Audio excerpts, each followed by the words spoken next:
Hello guys, I am Hitesh Tripathi and this is a tutorial video for problem 3 schedule management from Codeforces educational round 131 rated for Div 2. So we will discuss the problem, discuss the approach and also see the code for the problem. But before that, if you haven't subscribed Newton School Coding Talk is Newton School YouTube channel, just go subscribe that. Okay.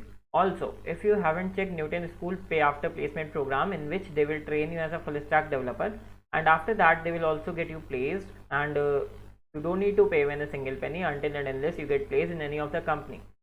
So if you want to explore more or register for this, you can just go to the link in description and register for this. Now let's just discuss about today's problem, that is schedule management. So there are n workers and m tasks. The workers are numbered from 1 to n and each task I has a value ai, the index of the worker who is proficient in this task. Okay, every task should have a worker assigned to it.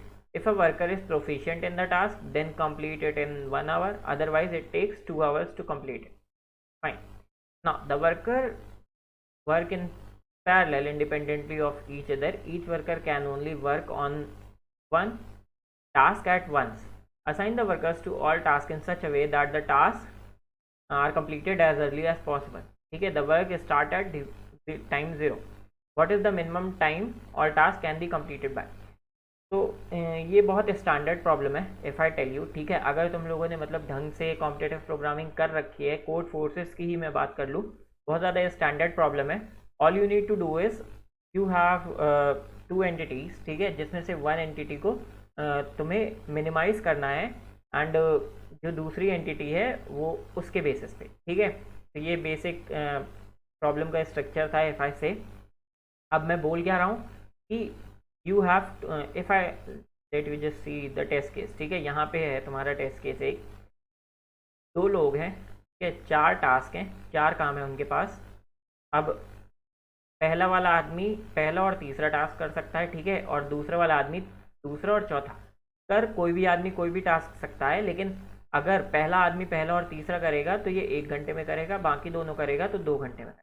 ठीक है, तो इसका मैं optimisation अगर देखूँ तो कुछ इस तरह करूँगा कि मुझे ये पता है कि सपोज पहला आदमी है वो एक्स टाइम पे अपने सारे टास्क कंप्लीट कर लेगा. फिर उसके बाद अगर उसके पास कोई काम रह जाएगा, ठीक है, या टाइम रह जाएगा, सपोज मेरे पास एक्स टाइम है सारे टास्क कंप्लीट करने के लिए. ठीक है, फाइल जिसको सपोज मेरे पास एक्स टाइम है सारे टास्क कंप्लीट करने के लिए.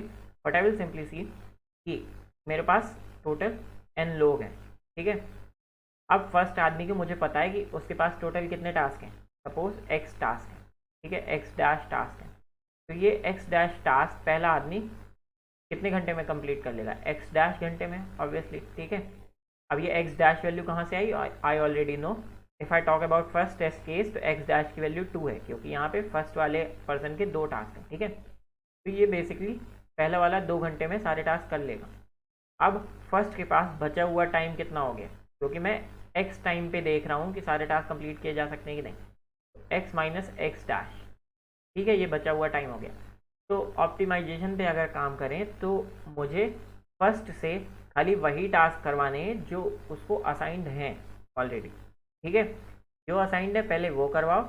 उसके बाद अगर कुछ टाइम रह रहा है तो बाकी बचे हुए टाइम में उससे बाकी लोगों के टास्क करवा दो. ठीक है, ये इसका ऑप्टिमाइज्ड मतलब ब्रूट फोर्स से अगर तुम ऑप्टिमाइजेशन सोचो. Now if you think about this कि मुझे एग्जैक्टली करना क्या है, मुझे जो भी मेरा टाइम है, ठीक है, the minimum time to complete all the task, मुझे एक टाइम मिनिमम टाइम निकालना है सारे टास्क जिसमें कंप्लीट हो जाए. ठीक, मेरे पास 1 to up to m task हैं, मुझे सारे टास्क को कंप्लीट करने का मिनिमम टाइम निकालना है. ठीक है, यहाँ पे मिनिमम टाइम डिपेंडेंट किस पे है? दूसरी एंटिटी पे जो कि है वर्कर्स. वर्कर्स कौन सा काम 1 घंटे में और 2 घंटे में कर रहे. ठीक है, बेसिक ऑप्टिमाइजेशन क्या है कि मुझे सारे वर्कर्स से ज़्यादा से ज़्यादा काम 1 घंटे में करवाना है. बाकी जो बचा हुआ काम है वो दूसरे जो भी फ्री टाइम है वो अपने 2 घंटे में कर लेंगे. ठीक है, फाइन. तो if you have done this type of problems previously you would have easily said ये बाइनरी सर्च का प्रॉब्लम है. यहाँ पे प्रॉब्लम के टैग्स भी गिवन है कि बाइनरी सर्च. अब बेसिकली बाइनरी सर्च कभी भी तुम्हें क्वेश्चन देखे तो बाइनरी सर्च तुम्हें कैसे सोचनी है? तुम्हें मल्टीपल एंटिटीज गिवन होंगी, ठीक है, और एक चीज़ को, ठीक है, तुम्हें किसी एंटिटी को मिनिमाइज करना होगा या मैक्सिमाइज करना होगा, ठीक है। अब वो चीज़ जो होगी वो तुम्हारी किसी और पे डिपेंडेंट होगी। तो यहाँ पे तुम्हें टाइम को मिनिमाइज करना है। अब बेसिकली बाइनरी सर्च का बहुत स्टैंडर्ड प्रॉब्लम है ये। तुम्हें क्या गिवन है, तुम्हें टी टाइम निकालना है मिनिमम, ठीक है। तुम क्या करोगे बेसिकली, अब तुम्हें टाइम के लिए बाइनरी सर्च के लिए बाउंड चाहिए, लोअर बाउंड तो ऑब्वियसली 0 हो जाएगा, ठीक है। अपर बाउंड कैसे डिसाइड करोगे ये सोचना है। अपर बाउंड अगर मैं डिसाइड करने के ऊपर आऊँ तो मैं ये बोलूँगा कि वर्स्ट केस क्या पॉसिबल हो सकता है। वर्स्ट केस ये पॉसिबल हो सकता है, अगर मैं नॉर्मली अपर बाउंड डिसाइड करने पे आ जाऊँ तो वर्स्ट केस ये पॉसिबल होगा कि सारे के सारे टास्क जो हैं वो 2-2 घंटे में होंगे, ठीक है। वर्स्ट केस पॉसिबल यही हो सकता है कि सारे टास्क 2-2 घंटे में हो रहे हैं, जो कि ऐसा होगा नहीं, ठीक है। मैक्सिमम अपर बाउंड m हो सकता है, ठीक। बट मैंने बोल दिया कि सारे के सारे टास्क 2 घंटे में परफॉर्म होंगे। 2 घंटे में परफॉर्म होने के बाद सारे टास्क का टाइम अपर बाउंड क्या हो जाएगा, 2 × m, ठीक है, 2 × m, ठीक। अब अगर थोड़ा सा और तुम्हें 2 × m में भी बाइनरी सर्च चल जाएगा, क्योंकि 2 × m में बाइनरी सर्च लगाओगे तो वो log 2m हो जाएगा। अब तुम्हें ये बाइनरी सर्च लगानी है टाइम पे, ठीक है। जब तुम टाइम 0 से 2m अपर बाउंड लिया, इस पर बाइनरी सर्च लगाओगे, ये टाइम है। अब इसका कुछ एक मिड वैल्यू निकलेगी, राइट, मिड वैल्यू भी टाइम होगी। तुम्हें बेसिकली करना क्या है, तुम्हें अब इस पर बाइनरी सर्च लगानी थी, तो तुम टी पे चेक करोगे कि टी पे जो भी तुम्हारे जितने भी टास्क हैं 1 to m टास्क हैं, क्या टी टाइम पे कंप्लीट हो रहे हैं। अगर सारे के सारे टास्क कंप्लीट हो रहे हैं तो जो तुम्हारा राइट वाला बॉन्ड था, ठीक है, एल और आर 2 लेके चलते हो ना, तो राइट वाला कहाँ शिफ्ट हो जाएगा, मिडिल पे, राइट। और अगर सारे के सारे टास्क इस टी टाइम पे कंप्लीट नहीं हो रहे हैं तो लेफ्ट वाला कहाँ शिफ्ट हो जाएगा, क्योंकि अब तुम्हें टी से कोई बड़ा टाइम ढूंढना है तो लेफ्ट वाला यहाँ शिफ्ट हो जाएगा, ठीक है। अब तुम राइट हाफ में ढूंढोगे, या फिर अगर टी पे हो जा रहे हैं सारे टास्क तो तुम लेफ्ट हाफ में कोई टाइम ढूंढोगे, ठीक है। और इसी तरह तुम टी को मिनिमाइज कर लोगे। अगर बाइनरी सर्च किसी ने अच्छे से पढ़ रखी है तो भी ये प्रॉब्लम बहुत ईजी सा है उसके लिए, ठीक है। Sorry for background voice guys, मैं अभी अपने होम टाउन में हूँ तो सॉरी फॉर बैकग्राउंड वॉइस, ठीक है, फाइन। तो आई ऑलरेडी टोल्ड यू कि बाउंड कैसे डिसाइड करना है, बाइनरी सर्च क्यों लग रही है और कैसे बाइनरी सर्च लगानी है। Now let us see the code and और इजीली तुम्हें समझ में आ जाएगा, ठीक है।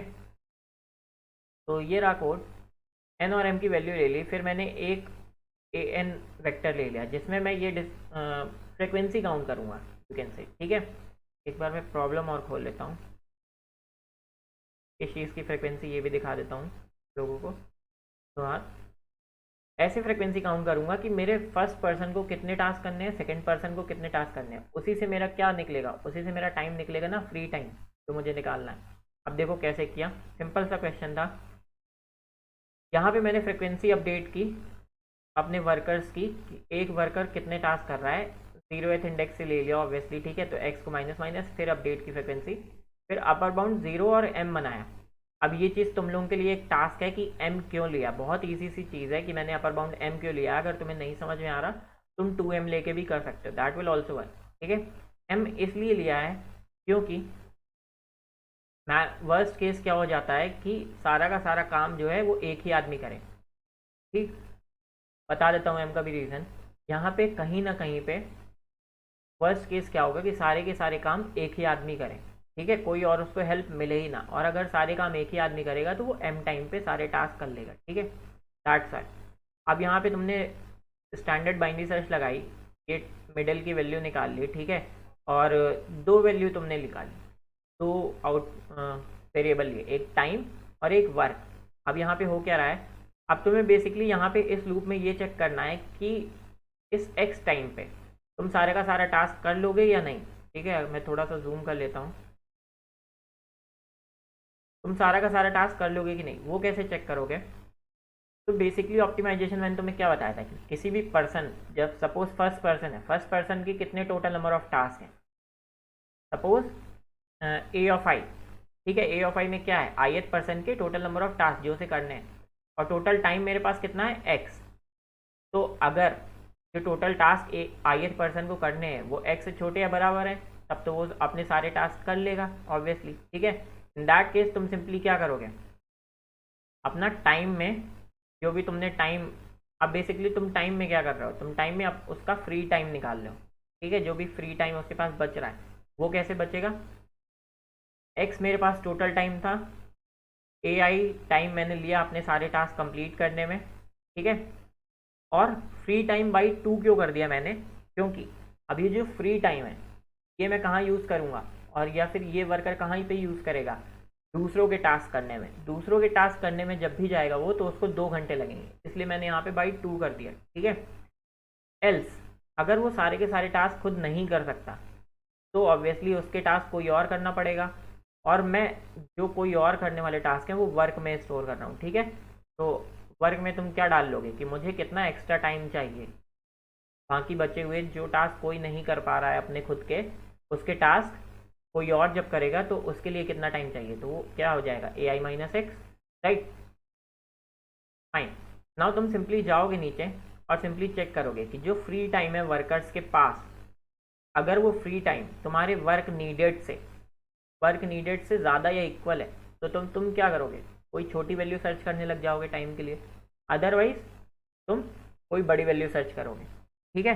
तो बेसिकली आई होप ये वर्क नीडेड और टाइम टुक का कॉन्सेप्ट समझ में आ गया होगा, और in the end you can simply print L. So thank you guys for watching this video. If you still have any doubt, you can ask me in comment section again. If you haven't checked Newton School Pay After Placement program yet, just go check their Pay After Placement program, in which they will train you as a full stack developer. And not only this, after that they will also get you placed in different companies, and most amazing thing, you don't need to pay even a single penny until and unless you get placed in any of the company, okay. If you want to register, you can just go to the link in description and register yourself. In the end, if you haven't subscribed this YouTube channel, just go subscribe this YouTube channel and get the most out of it. Thank you guys for watching.